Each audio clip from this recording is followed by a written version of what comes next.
For those of you who don't know me, my name is Amanda Hennis. I'm a registered nurse here at George Regional Hospital. The point of this video today is because I've had a lot of people ask me about the vaccination and they have a lot of concerns about it. And I can't often answer all the questions, so I found someone who could. I'm here today with Dr. Jay Pinkerton. He is Chief of Staff at George Regional Hospital. Jay. So the reason behind filming this today is to try and get as much accurate information as we can out. Things that we are sure about, things that we have scientific studies for. There have been a lot of questions that have been asked. Some of these questions we have very definite answers for. Some of the questions we're still working on. We have intermediate answers. I think one of the things to keep in mind as people look at what's transpired over the last 18 months, the advice that I may have given somebody in March a year ago is not the same advice that I would likely give them today, given everything that's changed. A really good example of that is what's happening here at George Regional. If you look at our statistics in June, we only had 3 patients admitted to the hospital with COVID the entire month.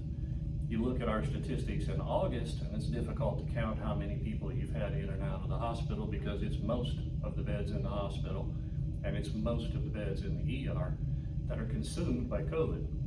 What's changed in this time is that the Delta variant, a much more contagious version of what we had before, all of the Alpha variants, the original ones from Britain, the UK, from South Africa, from Brazil, were less contagious than what we're dealing with right now.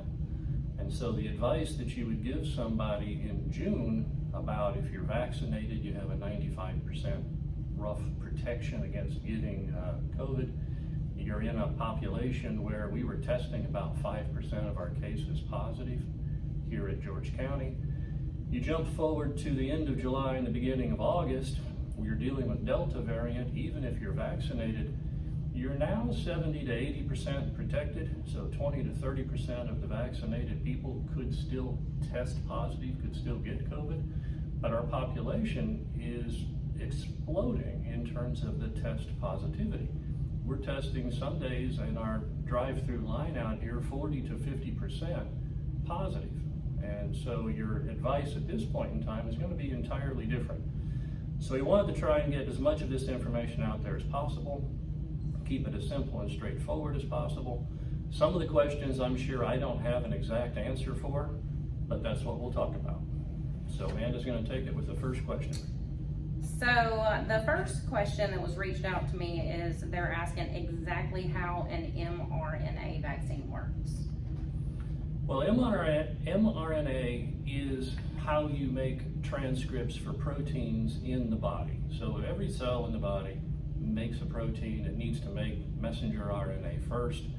It is a 4-nucleotide sequence that's put into a particular order and then fed through a ribosome, produces a protein. Now, what your body does with that or which protein depends upon what that mRNA transcript looks like and depends on what its purpose was. Messenger RNA is highly unstable though, so after it feeds through that ribosome and makes the protein, it falls apart, and those building blocks are available to the cell to construct the next messenger RNA strand that it wants to. So in the vaccine process, 2 of the vaccines, the Pfizer and the Moderna, are messenger RNA vaccines. These are stages that you had to get to with other vaccines. If you used an adenovirus vectored vaccine, you had to get to the point where you made a protein. The difference with the messenger RNA vaccines are that they go right to that step. So they're far more efficient, and what we're seeing is they tend to work better.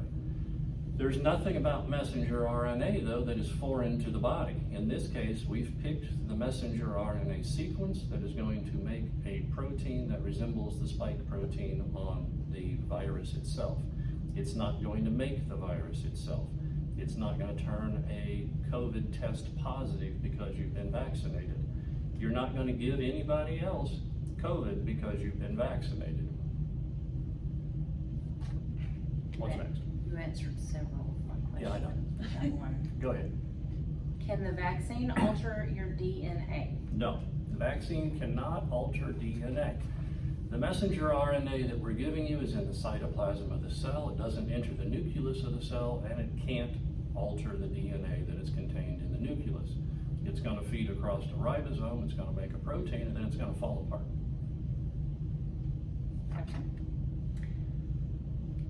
This is a really big question for a lot of our pregnant patients, or a lot of actually our patients who are still wanting to get pregnant in the future. So can the vaccine alter a woman's reproductive system or cause infertility issues? No, there is no study showing that it changes anything about the reproductive system. There is no scientific evidence to think that it should. Looking at how a messenger RNA vaccine works, there's no reason to think that it would make anybody infertile. In the studies that have been done on it, it didn't cause an increased number of miscarriages, and it didn't change anybody's outcomes in pregnancy. It's safe in pregnancy, and it's safe in breastfeeding. Perfect. How many people have died from taking the COVID vaccine? There's a question that we don't really have an answer to. The answer should be close to zero. It may not be exactly zero. There are different ways of trying to assimilate data. In the United States, there have been 351 million vaccines given. There have been a few complications on the order of about 8 in a million, I think, with Johnson & Johnson's vaccine, which is an adenovirus vectored vaccine, and what we call VITT, or the thrombosis and the low platelet count that has caused some problems. But your likelihood, even with that vaccine, of having a problem with thrombosis is less than what it would be if you actually had COVID, because that's one of the complications of COVID. We're not seeing that same syndrome with the mRNA vaccines, the Pfizer and the Moderna. The difficulty in answering the question is how you amass the data, and then you have to review it. So there's a CDC page where you report all complications of vaccines that happen anywhere within 30 days. So if someone gets a vaccine, walks out into the parking lot and gets run over by another car, it gets reported. Of those 351 million vaccines, there are now about 6,000 reports of vaccine-induced complications, but none of these are actually proven to be caused by a vaccine. So you report that somebody died after receiving a vaccine, but you can't report whether or not you knew that it was from the vaccine. So in patients that have been vaccinated and then a few days later actually got COVID, and especially if they were elderly in the beginning of the process and they died, they're still listed as a complication of a vaccine, even though we know what actually killed them was COVID itself and the complications from it. So when you look at the original studies, there were very few, if any, complications that were serious, and those are the ones that we heard about where they stopped the study. So there was an AstraZeneca death. They stopped the study until they could prove that it wasn't related to actually receiving the vaccine. So the number is going to be very close to zero. It's hard to say, if you went through each of these individual cases, how many of them you would immediately rule out as being completely unrelated to the vaccine itself. Okay, so it could just been the bacon. Okay, so we are seeing more people contracting COVID despite being vaccinated, especially people who are vaccinated. How effective is the vaccine at completely preventing COVID? The vaccine, and none of the vaccines that we've had to date, are 100% effective at preventing a disease. The measles vaccine was one of the most successful in history. It's about 90% or thereabouts effective in both preventing it and preventing transmission of it. The mRNA vaccines are 95% effective against the original COVID alphas and the ones that we talked about earlier, basically everything up to Delta. But that doesn't mean that those 5% of people couldn't still get COVID. They're going to be less affected. They're going to be less sick if they do. And that's what we're seeing right now. In Mississippi, where there's no COVID beds available, there hasn't been for 2 weeks. We've had our hospital completely overrun. Our ER is full of COVID patients admitted to a hospital, but they can't be transferred anywhere because there's no other beds available. We transferred somebody 8 hours away 10 days ago to Nashville because it was the closest bed available. When we look at the patients that are in the hospitals and in the ICUs, overwhelmingly, these are unvaccinated patients. So if we look at Delta compared to the original strands, your protection against getting COVID Delta version is not as good as it was against the Alpha versions. But the likelihood that you're going to die is still very, very small compared to everybody else who's getting Delta. Singing River has a post on their website, and 98% of their patients in the ICU or on ventilators were unvaccinated patients. And we've seen the same type of thing happen here. We had 16 patients in the hospital the other day, 14 of them were unvaccinated as far as COVID went. So it's not going to keep you from getting it, but it's going to keep you from dying of it. It's going to keep you from ending up in an ICU or on a ventilator nearly as likely as if you were unvaccinated. Okay. So what would you say are the main negative side effects of getting the vaccine? With any vaccine, you're going to trigger an immune response. You're going to have a sore arm where the vaccine was. You may run a low-grade fever. You may have body aches. You may have the symptoms of essentially the flu. Are you going to get sick? Do you actually have the flu? Do you actually have COVID? No. So your side effects generally are going to be minimal, and they're going to be typical of any other vaccine. We're seeing very little other than that. You're talking about rare cases of Guillain-Barré, which is a neurologic disorder that we've seen after other vaccines, but you're seeing this in 2 patients in a billion. You're still far safer getting a vaccine than you would be not getting a vaccine and getting COVID. Okay. So would you say that the vaccine is safe for children? All of the data that we have on that says yes. When you understand what an mRNA strand does in the body, when you look at how the mRNA vaccines work in the body, it was predictable. Once you saw the original data, you had about 77,000 people between Moderna and Pfizer's studies.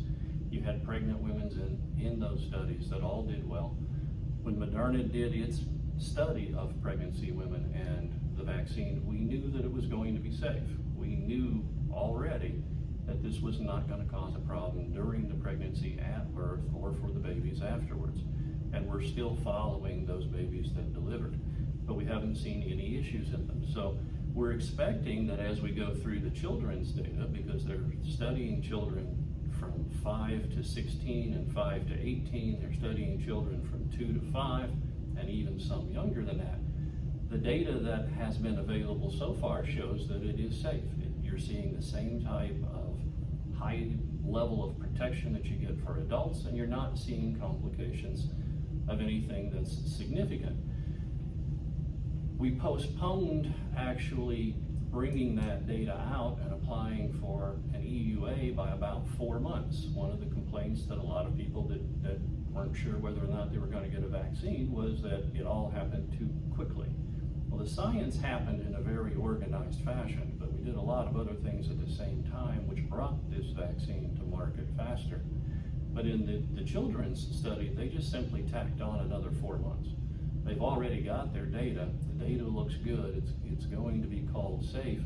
They could go for an EUA now on the 5 to 12-year-olds, but they're waiting probably until December or January to get those extra 4 months, that extra layer of precaution, that extra layer of safety to try to convince people that it is safe for the ones that don't think that it is now. Right. And what age group have they passed that they can get the vaccine? Right now it's 12 and up for Pfizer, and it's still 18 and up for Moderna. Okay. So being a parent yourself, would you administer the vaccine to your children? Absolutely. I've already seen enough of the data to feel like it's safe, and waiting on approval so that you know exactly what dose to give. Both of the studies from Pfizer and from Moderna on the 5 to 12-year-olds and on the 2 to 5-year-olds were also dose studies. So they were studying 1, 2, or 3 different levels, different milligram dosages of the vaccine to make sure that what they were giving wasn't more than needed, which might create more side effects or symptoms, and wasn't too small to be effective. So the real question was really dose. And I think they probably know the answer to that already. And now it's just running more of the safety numbers through the end of the study. Okay. Well, for adults, is there one brand vaccine better than the other? The answer's not really. The vaccines, all 3 of them that are available in the United States, there are other vaccines available in other countries around the world. All 3 of them in the United States met the initial criteria that the FDA, the CDC, and the NIH said, we want something that's at least 50% protective. Well, even Johnson & Johnson at 70% was a good vaccine by that criteria. Now, when you compare Johnson & Johnson now against the mRNA vaccines that were 95%, this is seldom seen in immunology, in vaccine medicine. Those 2 vaccines are going to be looked at as the gold standard moving forward. And so if I had all 3 vaccines on the table, the advantage to the Johnson & Johnson is that it's 1 shot. So it's easier to give around the world in an area where you might only have 1 chance to vaccinate somebody. Working in a hospital, I would take either of the 2 mRNA vaccines.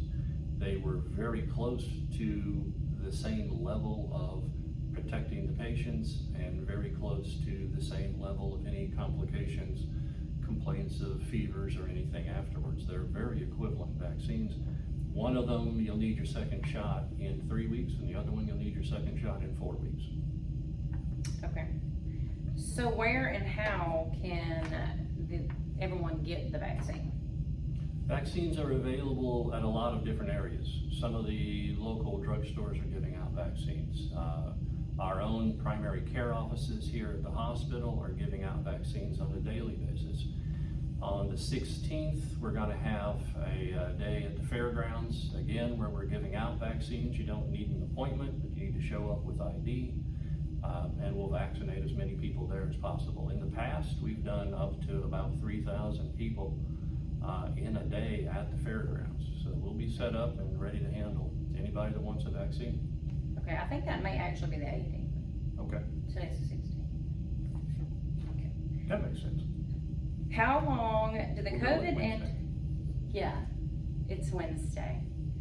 Okay, so how long do the COVID antibodies last after contracting the COVID? Not as long as they do after having a vaccine. One of the initial studies as we were developing the vaccine that was interesting to look at was, how long do we think that the vaccine will last? Is it going to last for 3 months? Do I need to get another one? Is it going to last for a year? How long will this immunity last?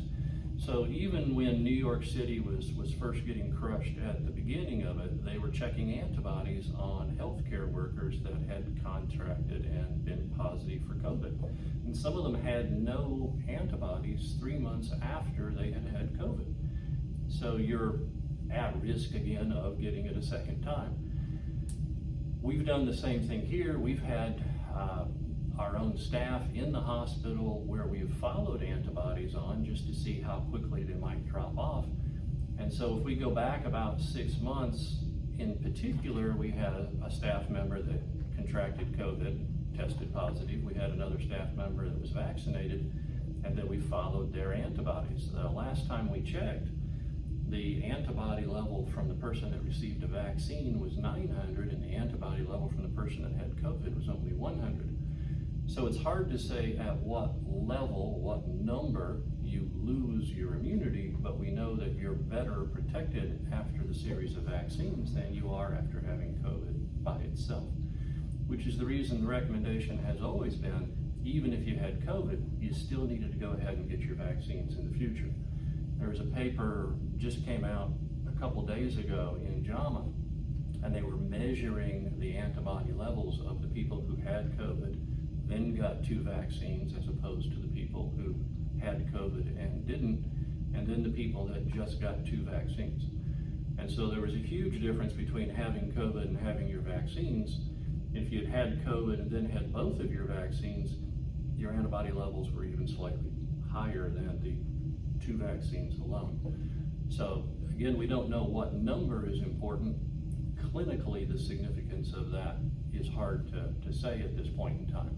We don't have a magic number. Above 200, you're protected. Below 200, you're not protected, anything like that. But obviously, having a stronger immune response, having more antibodies is going to help protect you. Okay. So after contracting COVID, how long should you wait to get your vaccine? There's never been a set time after having had COVID that you needed to wait before a vaccine. It would make sense to give it 1 to 2 months. If you got your first vaccine, you're going to get your second one a month later, roughly. A lot of people have talked about 90 days. You have to wait 3 months. The 3 months really refers to the IV antibodies. And so if we were giving somebody the monoclonal or the polyclonal antibodies, those are going to be in circulation for about 3 months, then they're going to fall apart. So you're not going to get a lasting immune response from getting the IV antibodies. You will need to get vaccinated in the future. But if I gave somebody the IV antibodies and then turned around and gave them a vaccine, their body is not really going to know that I gave them the antibodies, because as they produce the spike protein, it's going to be covered up by the antibodies that I gave them. You're not going to make your own antibodies to it, so it wouldn't be worthwhile. In the world of obstetrics, it's the equivalent of giving somebody Rogaine. You're covering up an antigen so the body doesn't recognize it's there. So if you've had COVID and not gotten IV antibodies, you want to get your shot 1 to 2 months later and start that vaccine series. If you've had antibodies, then you have to wait 3 months before you start your vaccine series or before you continue it. Okay.